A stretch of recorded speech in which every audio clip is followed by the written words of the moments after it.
This might be a few years later than the war, but during the wartime, when people are being transported to the docks to go to Europe, they would have ridden in a rail car similar to this one.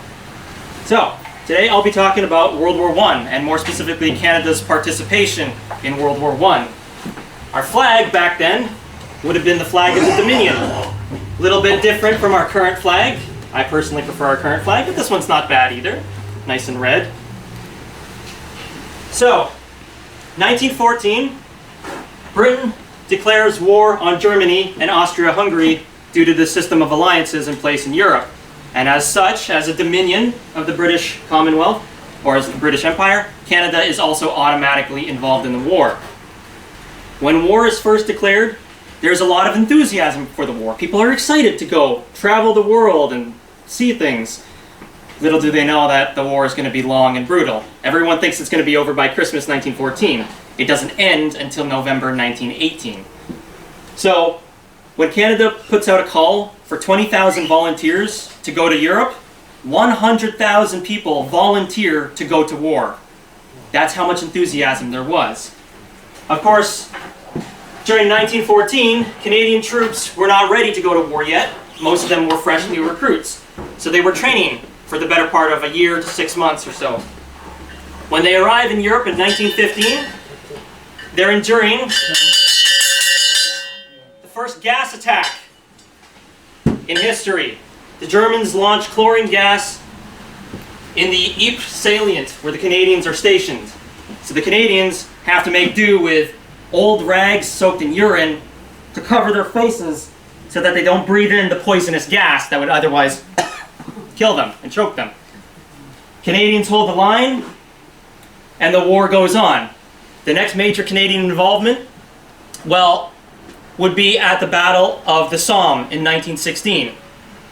It's famous for, on the first day of the assault, the British would lose some 19,000 men in the first day alone, which would become the bloodiest day of the British Empire. The big problem with trying to cross what's known as no man's land in between both trench lines is barbed wire. They have to try and snip this barbed wire with something like these pair of cutters, which you can see here. I don't know if anyone wants to hold it or take a look, but you can also circulate up later on, take a look at these objects. The British tried to bombard the German lines with a lot of artillery shells. I should have an artillery shell somewhere around here. Ah, yes. This is an artillery shell, or cannon, if you want to call it that.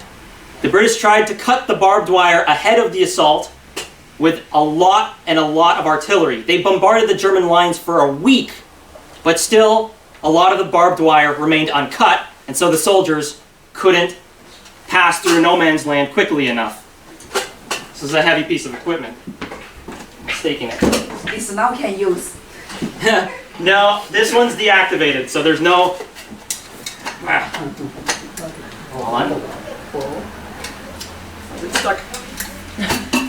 This one's deactivated. There's no gunpowder, no charge inside of it. The shell's also inactive, so... It would be even heavier if it was, though. So the war goes on. Soldiers equip themselves with new equipment, the best equipment, or at least the equipment that's available to be produced at the time.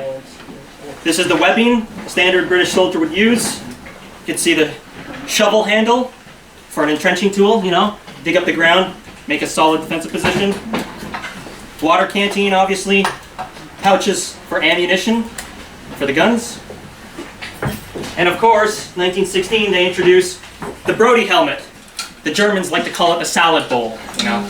Salad bowl. But Germans have. the Germans also had helmets, steel helmets that they introduced. But here, just for an example, we have their old German felt cap, which they would have worn as well. I'm going to assume one of our soldiers took this as a souvenir. But the steel helmet was a vital piece of equipment because when you're dug into the ground and you're firing over the trench, what's exposed? What's exposed, right? The head. So trench warfare produced a high number of head injuries. So steel helmets, even though it couldn't stop a bullet, it could still stop shrapnel from explosions, like a grenade, from killing you, hopefully. Not saying too much about the face. So this is also what we would call a grenade, what they called back then is a Mills bomb, because it was made by the Mills Company. So you obviously pull the pin, throw it over at the enemy trench. But trench warfare was pretty brutal, and soldiers got pretty creative. These essentially are the same thing. This is a grenade that's produced by the military. This is an old can of jam or can of beef. Soldiers would pack with explosives, put a fuse in there, and throw this at the enemy. Same effect. Maybe not as effective as a grenade, but still, they use what they can get. Another thing. This is a trench club. There were a lot of improvised weapons in the First World War. This one is some old cog from a car or something attached to a handle. Maybe a chair leg or a table leg or something. Sometimes they'd even wrap these in barbed wire, whatever. Night raids were a great way of getting information from the enemy. You would capture a prisoner and then you'd interrogate them, talk to them later, see what they know. How many troops does the enemy have? Where are their guns, right? So this, a bayonet, doesn't work that well against a uniform. These uniforms, it's pretty thick, right? Hard to poke someone with a pointy steel stick. This thing, just clob them over the head and good night, and then you can drag them off, hopefully. So 1916 comes and goes. A lot of major battles in the war are fought in 1916, and millions of men are dead at this point. We got to start thinking of better strategies. We can't just keep sending waves of men against machine guns and artillery in order to try and win a few meters worth of ground. So 1917 rolls around, and tactics start to change. Aircraft are introduced, tanks are introduced as well, and they try to break the stalemate any way they can. Above ground, underground with explosives and mines laid below enemy trenches, or overground with new tactics, tanks, infantry combination. Oh, and yeah, here's that bayonet I was talking about. This is an old rusty one. Not very sharp, but you get the point. It's a very long blade. But still, trying to stick someone with this, it's harder than just clubbing them over the head with this. 1917 rolls around and the Canadians fight in the Battle of Arras. It's a larger British offensive, but Canada would fight probably its most famous battle during the First World War, the Battle of Vimy Ridge, in which all 4 Canadian divisions are sent at the same time towards Vimy Ridge. They set several objectives, they plan out very well, they have artillery support that is being spotted for by aircraft. So the aircraft look down on the German lines, they spot where their guns are, they message it back to the artillery, or well, I don't think they had radios in 1917, so they message it back to artillery, and then the artillery would take out the enemy guns. Because artillery, that was the big killer. Some people estimate that about 75% of people killed during the First World War died from artillery. Not from guns, not from enemy soldiers, just artillery. But of course, you know, life in the trenches, right? That's what everyone always hears about. What do you do? Well, not a whole lot of anything. There was a lot of boredom in the trenches. This is a soldier's canteen and food store, so it all comes nicely packaged, you know, stuff for food, stuff for drinking. Nice and convenient package, right? Military is nothing if not efficiency. And also, I guess Marcus brought this out because you were bored in the trenches. You drank because you had nothing else to do. You drank, you smoked, you played cards, you wrote hundreds of letters home because soldiers did that all the time. Of course, you only get a certain amount of rum every day, so you have to spend it well. Oh, and yes, I did mention underground warfare earlier. These are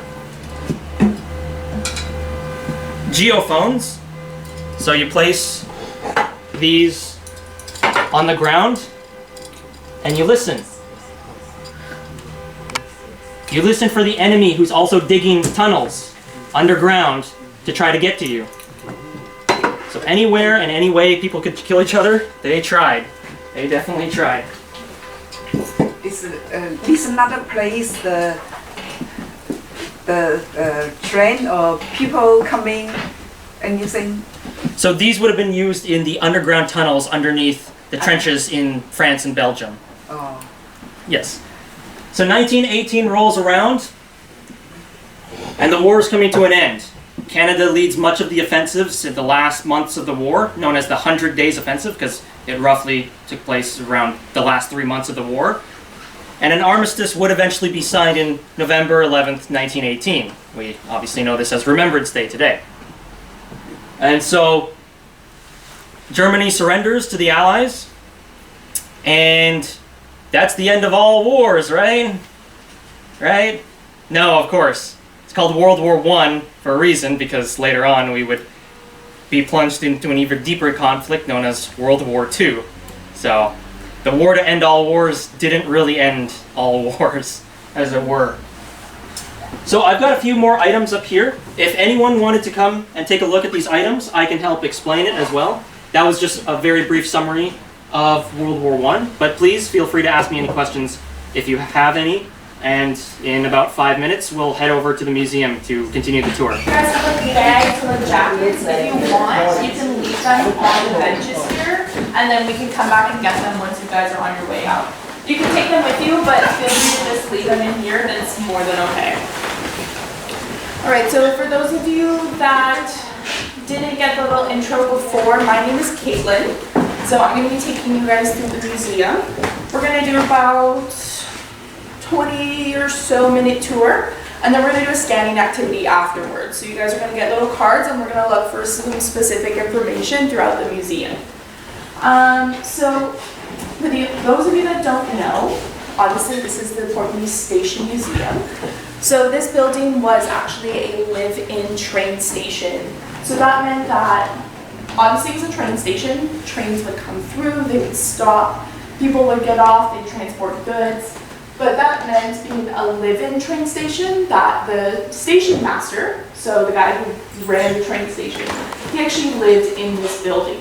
So some of the rooms that we're going to go through are going to be rooms that him, or well, all the station masters lived in at some point. So if you guys take a feel on the benches, put your hands on the benches right here, take a little feel, yeah? So if you guys feel those there, those benches are over 100 years old that you guys are sitting on right now. Yeah. Wow, Over 100 years old. pretty good shape. Pretty crazy, huh?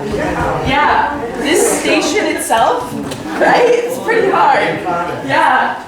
The station itself was built in 1908, so again, over 100 years old. And these benches are original to the station, so they are over 100 years old as well. If you guys look at the windows, take a look behind you here, even at the door. You'll see some of the glass, it's like straight, pretty clear, kind of like the glasses at your house. But if you take a closer look at some of the glass, it's actually kind of wavy. Does anybody see that? It's kind of like not quite as clear. You can see on some of the pieces of glass. Right? Yeah. Understand wavy? It's a little bit wavy. No feet. Yeah. No. So if you see the clear glass and the wavy glass, that actually is how you differentiate whether it's old or new glass.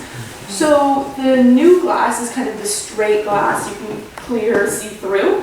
The wavy glass is actually old glass original to the building. So again, over 100 years old. So yeah, it's pretty old. Right? Yeah. It's pretty amazing. There's actually quite a few pieces here that are still original. Obviously some get broken or whatever, they just age with time, so then we have to replace them. But we try to keep them as in their spot as much as possible. Alright, so everybody would, again, stand up, feel free to leave your bags here. Yes, you guys can leave your jackets, leave your bags, or you can take them with you, totally up to you. Alright. Can the girl pull down on the, Oh yeah, for sure. okay, so you can pull down on the, Yeah, so everybody just beware, it gets a bit loud. you pull on this, pull down. Yeah. You go ahead, pull down. Very good. Yeah. Do it again, one more time. Yeah, That's what it's. very good. Yeah. That was the train Yeah, so that's like a train whistle. So the trains that came by into the station, when they pulled up into the station and when they left, they would pull their whistle and that would be the sound that it would make. Yeah. So of course, being a live-in train station, there were people here 24/7, like all times during the day. So through the nighttime, daytime, all times throughout the day, when trains would come by, they would hear that noise at all hours of the day. Which might get a little bit annoying for the station master, but it was a part of their job, right? All right, so everybody feel free to. All right, so everyone, this room was the office. So station master would sit here, and this is where he'd do his work. He'd get in messages. It's where he would send out his messages. And this is where the station master would do his work to really keep the train station going. So of course, I see some of you guys are taking photos, recording on your phones. Do you think we had phones 100 years ago? No. Right? Not like those cell phones, right? Probably not. Didn't have those recorders either. So they had to communicate a lot differently than we do today. So does everyone hear that sound? The Morse code. Morse code, right? So behind me, Moscow. this is a telegraph. So this is a part of how they would communicate. So what would happen was they would have these switchboards and these telegraphs. They would be able to move these dials to decide where the telegraph message was going. So they'd say, okay, I want it to go to Port Moody Station Museum, right? So we'd have to just move it to the dial to their coordinated spot. That is a working phone, yep, so it does go off. It's all right, somebody upstairs in our offices will answer it. But anyways, oh, sorry about that. So what would happen was, the message would come, they'd have the station master or a worker sitting here. They'd stop, they'd listen, they'd say, okay, we're getting a message. And then of course, they don't have laptops, computers like we do. What they had was the typewriter. So what they would do is they would know Morse code. And they would listen and they'd go, okay, yeah, this is this letter, this letter, this letter. And they'd type out the message through typewriter. So then they would have the message, they'd read it, they'd say, okay, like, I know the message, I know what we need to do. But of course, these aren't really transportable objects. You couldn't just pick it up and walk through it, put it in your pocket, right? That's not gonna fit. Yeah. So of course, it was really hard for us to get messages to the actual trains. You could get it to the station, get it to people within, kind of around the station, but not on the actual train. So what they would do, sorry, I keep hitting it. So everybody see this little hoop here, right? This was there. Yeah, so this one right here against the wall. So what they would happen is they'd listen, right? What's that? It's called the message hoop. Yeah. So what they would do is they would listen for the sounds, right? The Morse code. They'd type out the message and it would say, okay, like urgent message, have to get it to the train. So they go, okay, we have to get this to the train. So if the train might not be stopping at this station though, they still need to get the message. So what they would do is they'd type it out, rip it on the paper, they'd roll it up, they'd attach it to the hoop just like you see there. They'd go stand out by the tracks, they'd wave the hoop all over the place to try to get the attention of the conductor. And that was who drove the train. So what would happen was the conductor would go by, he'd see a person standing there going like this with a big hoop in his hand. He'd go, oh, we have a message. So what they would do is they send a worker to the side of the train. He'd lean over, grab the hoop right out of the guy's hand. They would take the message and throw the hoop back. And that's how they got their messages. Yeah. A lot more complicated than your cell phone, right? This send the message. Yes. No like the phone, dim dim dim go. Right? It was a lot different back then, for sure. So if everyone can just turn around and see that photo there. Very special. So that man in that picture, that's Frank Tree. So he was the last station master to ever work in this building. And that dog there, his name is Freckles, nice and cute. Frank Tree actually trained Freckles to go retrieve the message hoop for him, so we didn't have to send out a worker to go get it every time. So we'd say, Freckles, go. Freckles would go get the hoop and bring it back to him. Oh. Yeah. Walking dog. Right? Innovative, huh? Yeah, so that's kind of how it would work. And that's how they would get their messages to the train, because again, we don't have cell phones back in 1908, right?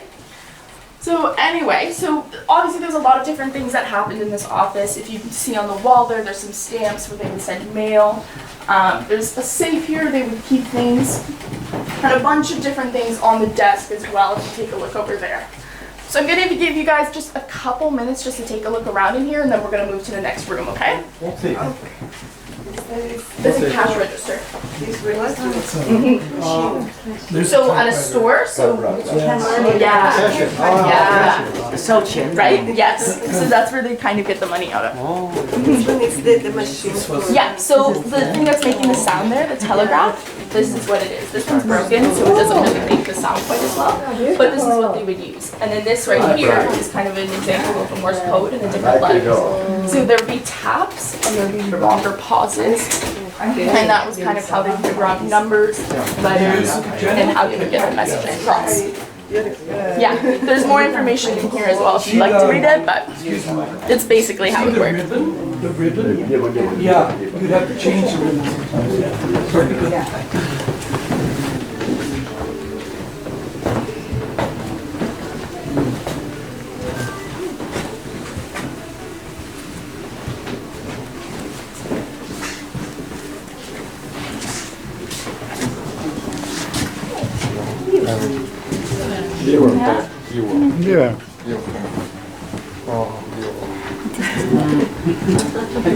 No, that's one you can buy it from the bay. Yeah, it is. It's actually made by Yeah. If you don't buy now, they close it no more. Yeah, they close you're it. right. All right. Yeah, feel free to come on in, guys. Oh, yeah. One more.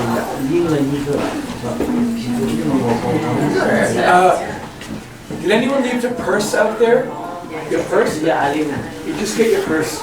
Oh, more. Another group coming here? Yeah. Oh, not yeah. Okay. If you left your purse, just go get it. Just get your purse.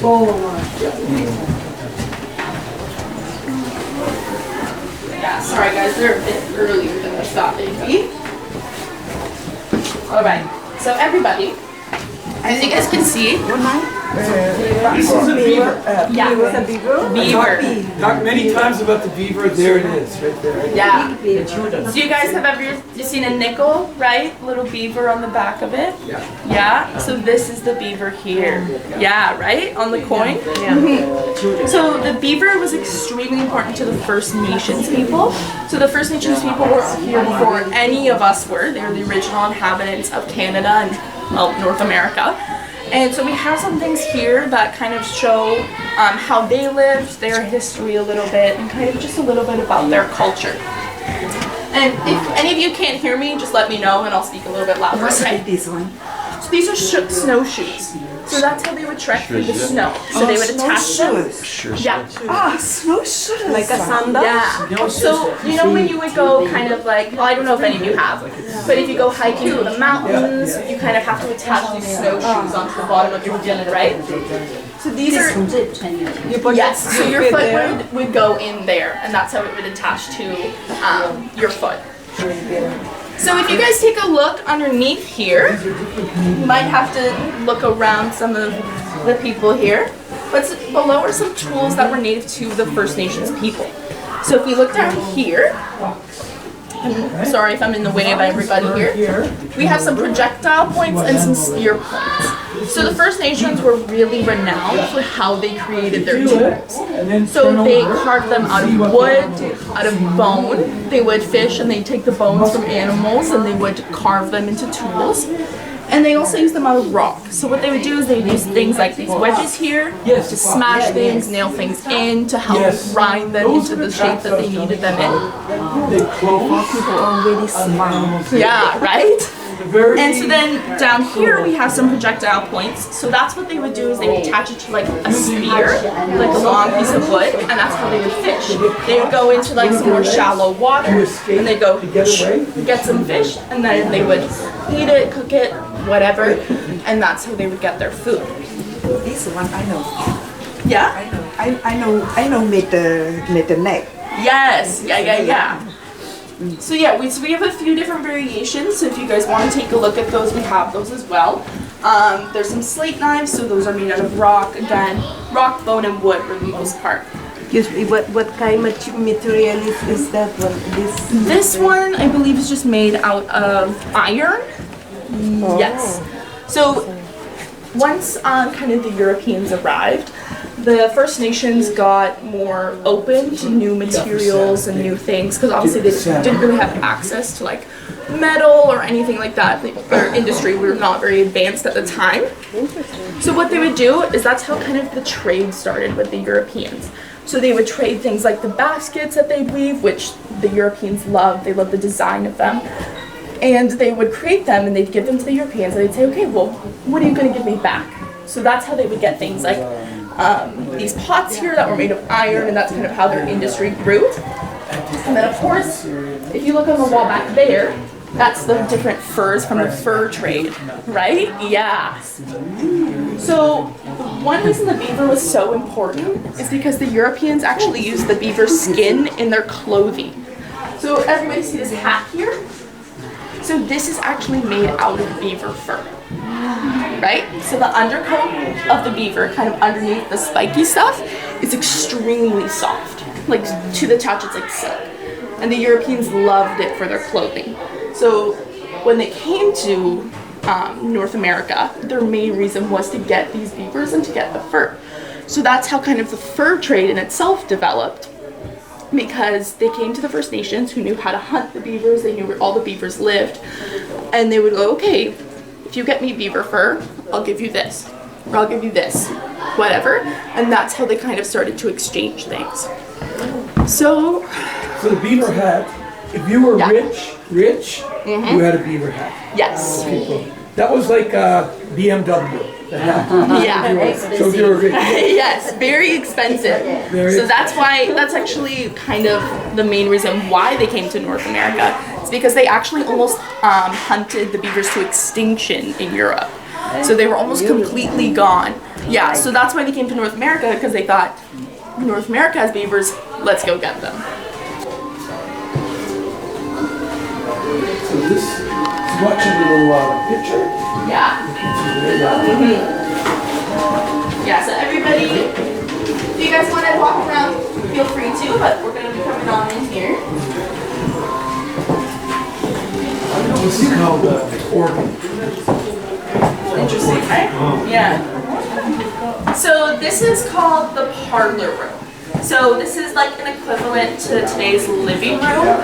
Obviously, if you look around, it probably looks a little bit different than your living room, right? A lot of you probably have TVs, computers, a lot of technology, probably speakers playing music or something similar. But obviously, 100 years ago, we didn't really have TVs or Netflix or anything like that, right?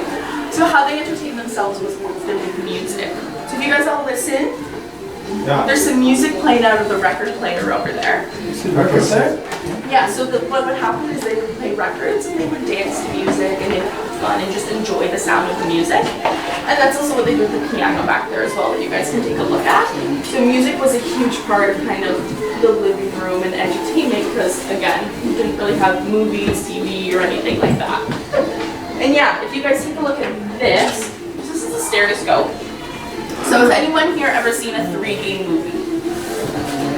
You wear kind of glasses, right? And it makes it kind of look 3D, kind of like it's coming at you. So again, 100 years ago, you didn't really have that, right? This stereoscope was kind of the first kind of introduction of what 3D kind of is. So what it does is it took two pictures. So if you guys see on here, it's kind of two pictures, right? Oh, Yeah. So what it would do is these lenses here, they would blend the two images together to make it look 3D. So if you guys would like, you can take a look through here and kind of get a feel for it, for sure. Yeah. Yeah, right? Yeah. Interesting, hey? Yeah. Partridge, this bird runs along the ground. Yeah. These things begin to fly. Yeah, so it's kind of like the first version of 3D. Did you? Yeah. There's two, a partridge and a grouse. They look very much alike. Two birds. And then next, we're actually going to move into the kitchen over here. So once you guys are done, we can move on into this room right here. Let's go. Let's go. Let's go. All right. Yeah. So everybody, come on in. Come on in, everybody. Yeah. Yeah, so obviously, I'm sure you guys can tell this is a kitchen. So like I said, this was a live-in train station, which meant the station master lived here. So this is where him and his family would cook all their food, eat all their meals, and do a bunch of different things. So obviously, 100 years ago, our fridges don't look the same, our ovens don't look the same, they're a lot different, right? So some of these appliances look kind of similar to today, and some of them actually look really different. So if everyone looks at this one right here, anybody have any guesses for what it is? Look like an oven. Like an oven? Wash clothes, yeah. This is actually a washing machine. So what they would do is everyone would see down here. So with coal, they would light it and it would heat up this entire thing, right? They would have water in here and it would warm the water. Warm water. Yeah, and they would have soap in here, and what they do is they would spin it around, right? It would spin, and that's how they would wash their clothes. And then once they think it's clean, it's ready to come out, they'd take it out, they'd actually put it through here, and this would squeeze the water out of it. Yeah, so that's how it would, obviously it wouldn't completely dry it, but it would take a lot of like the excess water out of it, so it wasn't like dripping wet. And then what they would do is, if everybody looks up, does everyone see those hooks on the ceiling? They would actually hang their laundry from the ceiling in their kitchen. Because back 100 years ago, they didn't actually have heating in every single room. It was kind of hard to come by heating. And so the one room that always had heat was the kitchen. Because obviously you have to cook food and everything. So they would hang their laundry from the ceiling in their kitchen. Oh. Yeah. And then you close it, smell like a food, right? Yeah. So yeah, it was kind of how they had to do it, because obviously like we have air conditioning today and heating, and it's kind of standard in our homes. 100 years ago, this kind of technology either didn't even exist yet or was kind of just getting introduced, which is kind of really interesting. And so then we also have some of these older appliances here. So this is actually an old toaster. Toaster. Yeah. So what they would do is they would put the bread in here, Chemical? and then they close it up, and it would heat that way. So again, a little bit different. It didn't pop like our toasters today, which they're kind of iconic for, right? It was a bit of a different design.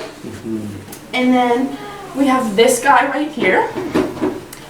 So this one's kind of a tough one to guess what it is, but who here has like an ice cube tray in their house? You know what, you put water in and it freezes ice cubes? Yeah. So they didn't have those in the olden days. They just had big blocks of ices in their fridge. So what they would do is they'd take this, stab it into the ice, and it would put a string of ice inside of it. They'd bring it out, and you had your ice cubes. Yeah, and that's how they'd get their drinks cold, put it for whatever, to freeze something. That's how they would do it. And then if you look behind you, actually, just back there, that is an old fridge. So that fridge, yeah, it actually might smell a little bad if you open it up, yeah, right?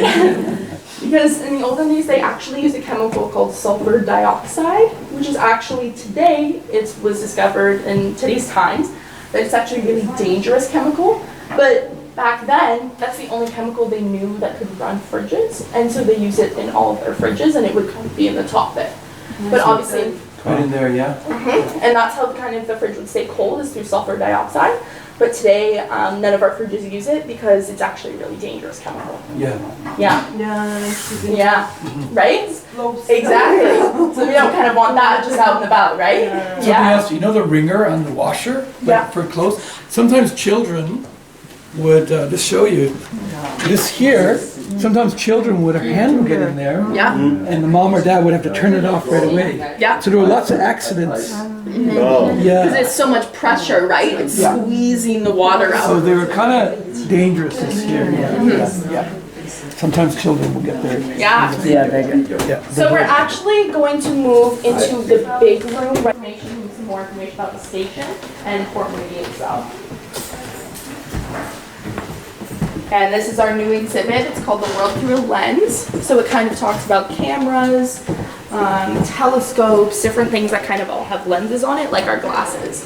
Wow. Yeah. We're kind of in the process of still putting it up, but it's looking pretty good so You got a far. lot of things there, yeah? Yeah, for sure. And then if you also look right over here, this is a part of our 50 artifacts for our 50th anniversary. So this is actually an old, I believe it's 1970s wedding dress. Yeah, so it's kind of one we have on display here as part of our 50th anniversary. Nice. Yeah. So this year is your 50th then, this year? Yes. 2019, so it kind of goes into both years. Yeah, so once you guys can take a look through there, but once you come on in here, we're actually going to start the scanning activity. Because we have about 10 minutes left, and you guys can just do that for the remainder of the time. Everybody know what this is for? This here? What they get, We're here. We had to sit and wait a long time to get through here. Yeah. Because they didn't have blow dryers. You had to go. There were people in the trial. Yes, Yeah. correct. You made it now. Yeah, they would get through here. yeah, now still some. Yeah. That's how they dry it, style it, the whole works. Yeah. Yeah. So you guys, you feel free to take a look around. If you'd like to just look around for the remainder of the time, that's totally okay. But we do also have the scanning activity. So if you would like to do this, basically what it is there's a picture on the card. You take a look at the picture, and there's a question at the bottom. The answer to the question is where this picture is. So if you kind of look, I go, okay, this picture kind of looks like here. The answer is in this area. And you look for the answer, and then you actually bring it back to me, and I'll let you know if you get it right or wrong. And if you get it right, you can just try another one. That sounds great. Yeah. You want to try that? Good. Yeah? All Okay, right. sounds good. For sure. Go ahead, guys. So you got to find the answer. Yeah. Yeah, so we'll do this for about 10 or so minutes, and then you guys are free to go. Okay. Perfect. So you got to go where the snowshoes are, find the answer to the question. Let's try it? Yeah. You have to go Go. where this is, find that, You'd like to? and then you find the Perfect, answer. there you go. So find where that, yours is where the snowshoes are. I'll show you. So,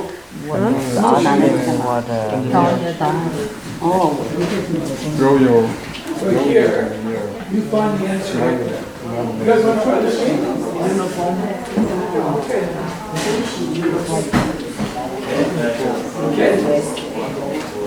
Yeah, so yours will be. So that one there. Yes. The uniform we've actually moved, but it's in that room right there. Where the Hudson Bay Company blanket is, kind of to your left, the answer is there. Yeah. Yeah. That's okay? Okay. I like an old camera because my husband has one. Oh, yeah? My son take the Oh, yeah. So the answer one, is the in small one. Yeah. Yeah. Nice. So you go where that is in the museum. So you find that picture in the museum. Okay? Looking for You understand? by one. Yeah. Yeah, you're right. That's right. Catholic Church. You don't saw the Catholic Church. Oh, uniform, right? Let's see. This way. I think she moved the uniform's being moved, right? The uniforms? Yeah, has that been moved? Colonel Moody's uniform? Oh, is that the, We have a version of it in that room. You guys were great. Thank you so much for coming in. I hope you guys enjoyed it.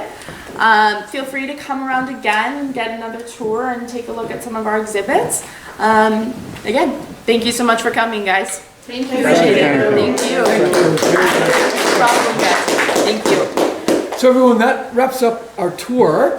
But if you want to look around on your own, it's great. If you want to look outside, you can. You're welcome to look outside. But thanks everybody for coming on a rainy day. I'm really happy so many people came today. Good job. Okay. No problem.